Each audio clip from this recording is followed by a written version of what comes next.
Es un giro estratégico de Joe Biden a pocas semanas de la investidura de Donald Trump como presidente de Estados Unidos. El gobierno saliente permite al ejército ucraniano atacar territorio ruso con los sistemas de misiles tácticos ATACMS, en sus siglas en inglés, unos misiles de fabricación estadounidense de largo alcance. Biden accede así a una petición que el gobierno de Volodymyr Zelensky llevaba haciendo desde hacía tiempo y que Washington se había resistido hasta ahora a aceptar. Ucrania ya había recibido este tipo de misiles que cuenta con un alcance de hasta 300 kilómetros. Sin embargo, Estados Unidos solo había permitido hasta ahora su uso contra posiciones dentro del territorio ucraniano ocupado por Rusia. El gobierno de Zelensky considera que la decisión de Biden puede significar un cambio en el campo de batalla en el que Rusia lleva meses avanzando y consolidando sus posiciones. Los más críticos ven, sin embargo, la medida como un paso más hacia una escalada que nos acerca todavía más a un posible conflicto abierto entre la OTAN y la Federación Rusa, con una guerra nuclear como el peor de los escenarios. El gobierno ruso considera que la decisión de Biden supone una implicación directa de Estados Unidos en el conflicto y anunció que su respuesta será apropiada. De momento, este martes, Vladimir Putin firmó un decreto presidencial que amplía las posibilidades de utilizar armas nucleares, un decreto que el presidente ruso ya presentó en el pasado como una posibilidad en caso de que su país sufriera bombardeos aéreos masivos. Y para hablar de toda esta situación explosiva, conectamos ahora con Marina Mirón, investigadora experta en defensa del King's College de Londres y nuestra analista de cabecera para cuestiones militares como las que tenemos hoy entre manos. ¿Cómo estás, Marina? Buenos días, muy bien, gracias. Marina, una primera pregunta fundamental. ¿Qué son y cómo funcionan exactamente estos misiles ATACMS de fabricación estadounidense? Bueno, tenemos que volver un poco para atrás. Hay distintos tipos de estos misiles. El primer tipo, con un alcance de 160 kilómetros, Ucrania ya ha recibido el año pasado. Y hay otro tipo del que hablamos hoy, es el tipo de largo alcance de 300 kilómetros. Estos misiles son tierra a tierra, es decir, que se utilizan por sistemas de artillería que también ha proporcionado América a los ucranianos. Y estos misiles tienen un trayectorio balístico y tienen una navegación inercial y también GPS, es decir, que necesitan datos satelitales para guiarlos hacia sus blancos. Entonces, si los comparamos, por ejemplo, con los misiles Scalp que tiene Ucrania también, o Storm Shadow, que son muy parecidos, son diferentes porque son misiles de crucero y tienen que lanzarse desde un avión de combate. Entonces, son diferentes, un poco más complejas y también tienen una ojiva más potente que los misiles ATACMS. Marina, ¿hay dudas sobre cuáles podrían ser los objetivos de estos misiles de largo alcance dentro del territorio ruso? Algunos medios estadounidenses hablan que Washington habría dado solo la luz verde para usarlos contra la región de Kursk, que recordemos está ocupada parcialmente por tropas ucranianas. Pero también surge la posibilidad de que puedan ser usados en otras posiciones, en otras partes del país. En todo caso, ¿hasta dónde podrían llegar estos misiles de fabricación si Ucrania los sigue de fabricación occidental, si Ucrania los utiliza finalmente contra el territorio ruso?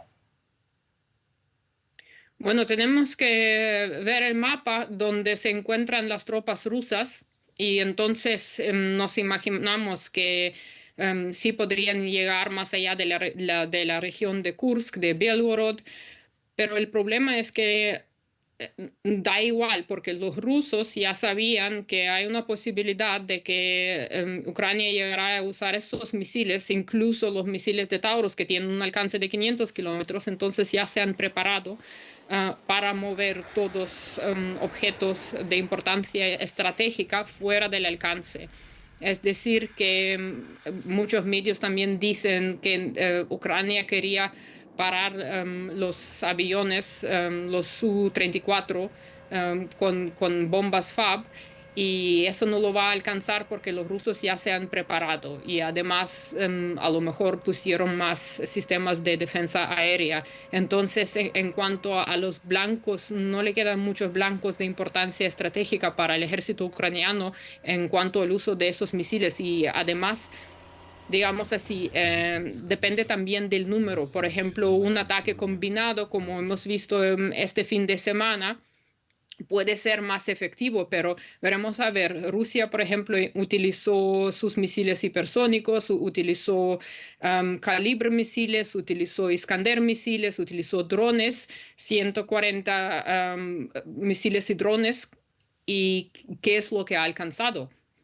Entonces, vemos la magnitud y qué es lo que puede causar un ataque así. Ahora, ¿qué es lo que tiene Ucrania? Únicamente estos misiles ATACMS y no sabemos cuántos tiene y si lanza 2 misiles al mismo tiempo o 3 misiles al mismo tiempo, simplemente no tendrán ese mismo efecto.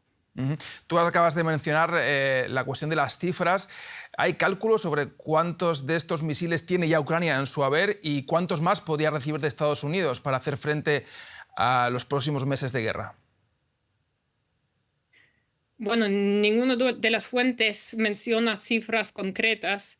Es un secreto qué es lo que tiene Ucrania y las fuentes ucranianas se pusieron a contar cuántos misiles tiene Ucrania. Entonces, tenemos una posibilidad de que los Estados Unidos, bueno, han mandado misiles el año pasado que son de corto alcance, como dije antes, y también han recibido más misiles de este tipo, pero con un alcance de 300 kilómetros este año, en marzo de este año. Entonces, lo que han contado las fuentes ucranianas que son 50 total, que es una cifra, digamos, más o menos conjunta de ambos tipos. Ahora bien, Ucrania ya ha utilizado algunos misiles, al menos 10 han utilizado ahora, entonces le quedan 40 misiles de ambos tipos, es decir, no se sabe exactamente cuántos misiles tiene de largo alcance, a lo mejor 20. Entonces, con 20 misiles, bueno, yo no veo ninguna posibilidad de cambiar el rumbo de la guerra en cuanto a la posibilidad de causar daño a las instalaciones rusas.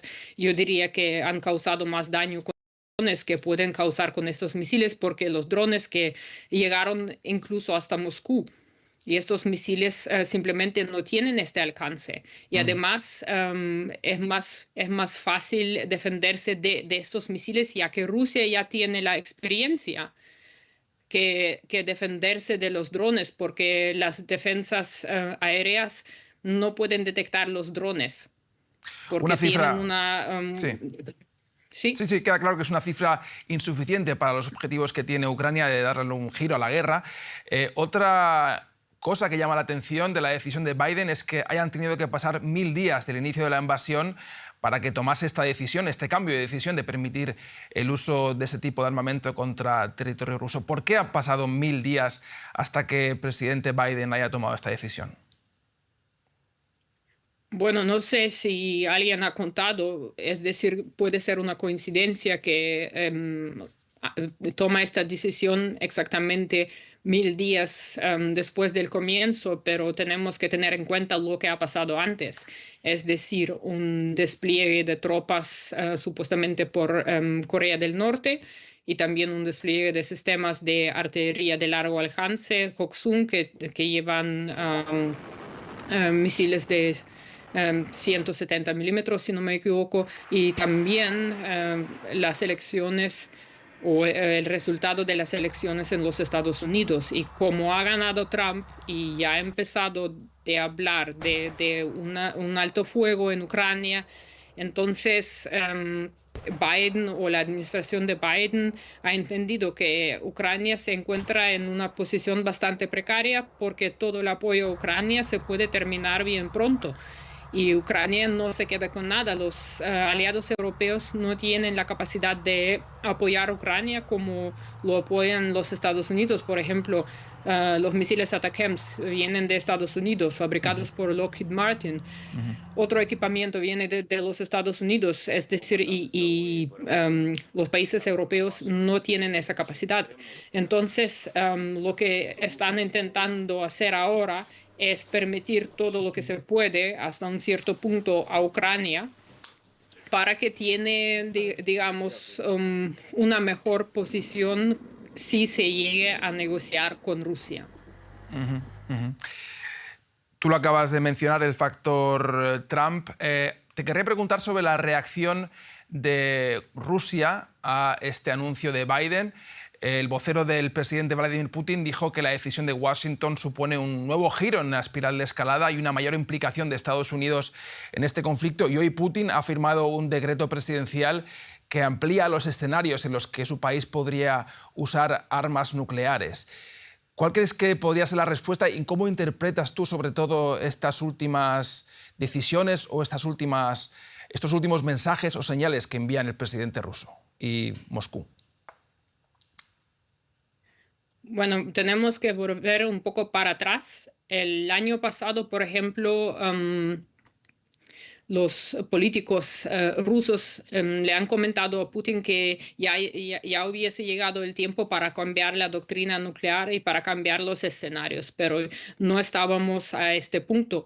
Y Putin dijo que no, que todavía es muy pronto, que todavía no tenemos que cambiar nada. Y ahora vemos que poco a poco el conflicto se está escalando con, digamos, un mayor papel que está jugando la OTAN y sobre todo los Estados Unidos. Y entonces hemos visto hace un mes que se hicieron cambios a la dicha doctrina nuclear y cuándo se pueden utilizar, en qué escenarios se pueden utilizar armas nucleares, como para decir al Occidente, sí hay líneas rojas y lo tomamos bien en serio lo que estáis haciendo.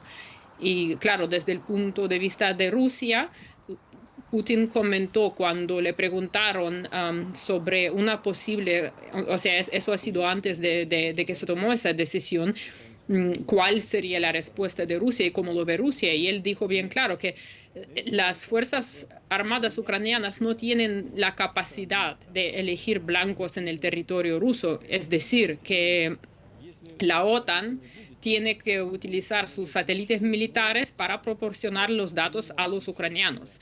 Y para él es una guerra directa contra la OTAN, porque la OTAN tiene que cooperar.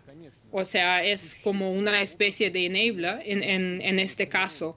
Y bueno, depende de qué es lo que se hace exactamente con estos misiles, entonces la respuesta se va a formular según lo que hacen los ucranianos y también lo que hace la OTAN, cuáles serían los blancos.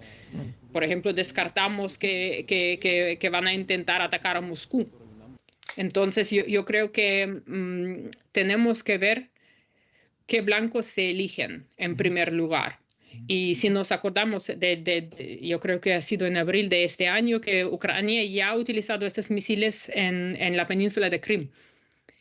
Y todo el mundo estaba hablando de una escalada, pero no ha pasado nada. Es decir, que posiblemente con los misiles que tiene Ucrania a su disposición, no creo que vamos a llegar a una guerra nuclear. Dicho lo cual, no tenemos que subestimar la posibilidad de que Rusia está ahora aún más dispuesta a utilizar armas nucleares y posiblemente no se habla de Ucrania, sino a lo mejor de la Unión Europea, porque como dije antes, Putin lo ve como una guerra contra la OTAN y Ucrania se utiliza aquí como un proxy.